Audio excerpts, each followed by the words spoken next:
how did things go from here? Were you profitable back then already, or did you have to do some changes to be able to?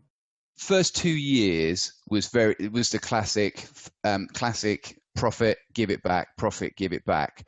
So in a way, I think that was good because I could see that I could do it, but I was giving it back. It wasn't that in the very early start, I lost nearly £5,000, which again isn't a huge amount of money, but back then it was.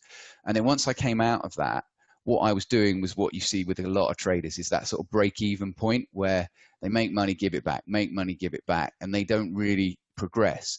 But what I was able to do after it took about 2 years, and I think the biggest hurdle I had to get over was trying to make a certain amount per month. So trying to hit a target, because I was like, well, if I can pay my rent and I can pay my bills, then I haven't got to work. So I was gunning for this £600 a month, which back then, again, it's not a lot of money, but back then that would have pretty much covered my rent and bills. And the challenge was that because I was gunning for this amount, it was affecting my trading decisions, but I didn't have the self-reflection to be able to realize that I was making decisions to try and make money rather than follow a process. Interesting.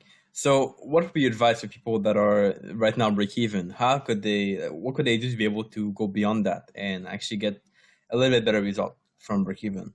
I would say a percentage of that is dependent on the trader. So it depends on their personality style. So I think the first thing is most traders I speak to, they'll tell me what their weakness is. And then when you delve a bit deeper, it often isn't that. They think it's one thing, but actually it's something else. So I think be aware of your decision-making process. Um, Most traders are not collecting enough data on their trades. So I would say number two is collect more data, back test more, forward test more. Even if you're currently trading a strategy that you know has got an edge, is back test that. Still make sure that you are continually on top of it. And then get very aware about how you make decisions, because traders can make clear decisions and follow their rules when everything's ticking along nicely.